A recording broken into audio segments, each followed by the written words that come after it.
કહેવાય છે કે પ્રતિભાને કોઈ સીમાડા નડતા નથી અને આ વાત સાબિત કરી બતાવી છે બનાસકાંઠાની દીકરીઓએ. પશ્ચિમ બંગાળ હોય કે ભાવનગરનું મેદાન, રમતગમતમાં બનાસકાંઠાનો ડંકો વાગ્યો છે. ગઢ સ્થિત વિમળા વિદ્યાલયની વિદ્યાર્થીનીઓએ નેશનલ લેવલે ગોલ્ડ મેડલ હાંસલ કરી બનાસકાંઠા જિલ્લાનું ગૌરવ વધાર્યું છે. આ શાનદાર સફળતાને બિરદાવતા જિલ્લા કલેક્ટરે પણ શાળાને મોટી ભેટ આપી છે. જુઓ આ વિશેષ અહેવાલ.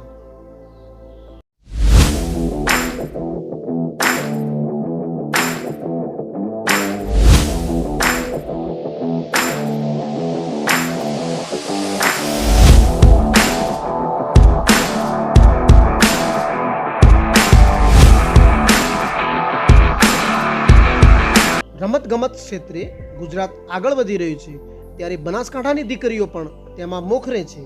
હાલમાં જ પશ્ચિમ બંગાળના મેદિનીપુરમાં યોજાયેલી 69મી SGFI નેશનલ ટુર્નામેન્ટમાં બનાસકાંઠાની સુગના ખરાડીએ ઇતિહાસ રચ્યો છે. DLSS વિમળા વિદ્યાલય ગઢની આ હોનહાર ખેલાડીએ અંડર-14 ગર્લ્સ બીચ વોલીબોલમાં શ્રેષ્ઠ પ્રદર્શન કરી ગોલ્ડ મેડલ મેળવ્યો છે. બીજી તરફ ફૂટબોલના મેદાનમાં પણ આ જ શાળાનો દબદબો રહ્યો છે. ભાવનગરમાં યોજાયેલી અંડર-13 અસ્મિતા ખેલો ઇન્ડિયામાં ઠાકોર અપેક્ષા અને દેવ યશવીએ ગોલ્ડ મેડલ જીતીને વિમળા વિદ્યાલયનું નામ રોશન કર્યું છે.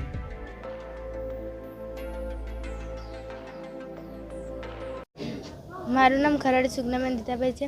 હું district level sports school Vimala વિદ્યાલય ગઢ બનાસકાંઠાની ખેલાડી છું. મારી શાળામાં કોચશ્રી અને ટ્રેનરશ્રી દ્વારા ટ્રેનિંગ આપવામાં આવે છે, તેમજ તમામ સુવિધાઓ મળે છે, જેના પરિણામે SGFI બીચ વોલીબોલ અંડર-14માં સમગ્ર ભારત દેશ ગોલ્ડ મેડલ પ્રાપ્ત કર્યો છે, જેનાથી સમગ્ર ગુજરાત તરફથી ગૌરવનો મને તક મળે છે. વેસ્ટ બંગાળ રમવા ગયા હતા ડીગા.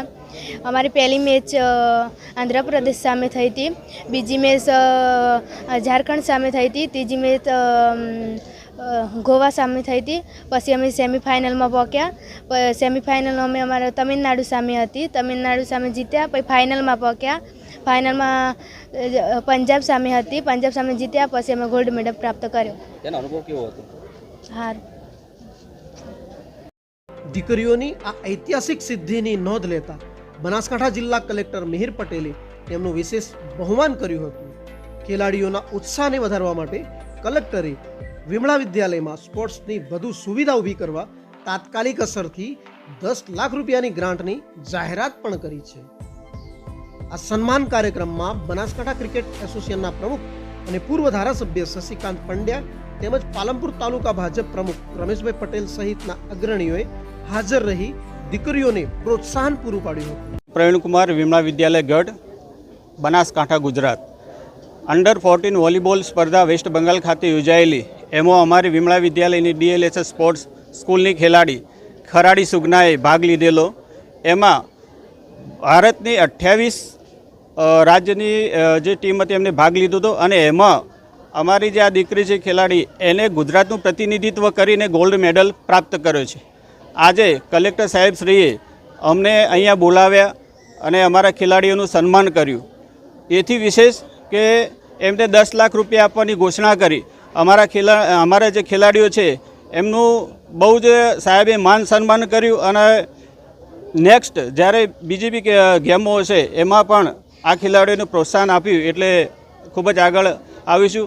એથી વિશેષ અમારી વિમળા વિદ્યાલયના જે ખેલાડીઓ છે ખેલ મહાકુંભમાં આખા ગુજરાતમાં અમારો પહેલો નંબર આવ્યો અને આદરણીય શ્રી હર્ષભાઈ સંઘવી 5 લાખ રૂપિયા અને ટ્રોફી આપી અને અમારું સન્માન કર્યું હતું.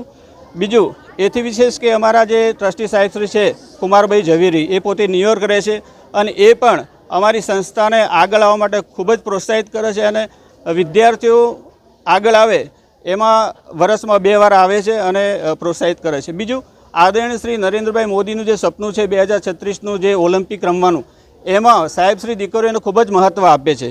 એટલે સાહેબશ્રી જે પોતે વડાપ્રધાન શ્રી સ્પોર્ટ્સ પાછળ જે પૈસા ખર્ચે છે, હર્ષભાઈ સંઘવી એનું જે પ્રતિનિધિત્વ કરે છે અને એમાં રમશે ગુજરાત જીતશે ગુજરાત એ નારા સાથે અમારી વિમળા વિદ્યાલય કામ કરી રહી છે. આ સફળતા માત્ર મહેનતનું જ નહીં પણ એક દૂરંદેશી વિચારનું પરિણામ છે. વિમળા વિદ્યાલયના ચેરમેન અને હાલ ન્યુયોર્કમાં સ્થાયી થયેલા એનઆરઆઈ કુમારભાઈ ઝવેરીએ આ દીકરીઓને શુભેચ્છા પાઠવી છે. કુમારભાઈનું સ્વપ્ન છે કે ગરીબ અને સામાન્ય પરિવારનું બાળક પણ શ્રેષ્ઠ સુવિધાઓ મેળવી નેશનલ કક્ષાએ પહોંચે. સુગના અને તેની ટીમે ગોલ્ડ મેડલ જીતીને આ સ્વપ્નને આજે હકીકતમાં બદલી નાખ્યું છે.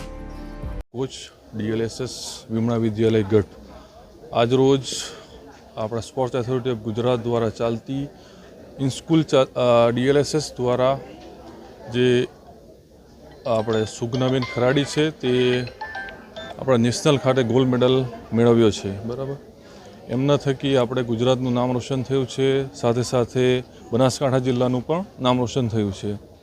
એની સાથે આજરોજ અમે કલેક્ટર કચેરી દ્વારા અહીં સુગનાબેનનું જે તે કલેક્ટર દ્વારા એમનું સન્માન કરવામાં આવ્યું છે અને એમણે 10 લાખ રોકડા વિમળા વિદ્યાલયને આપ્યા છે.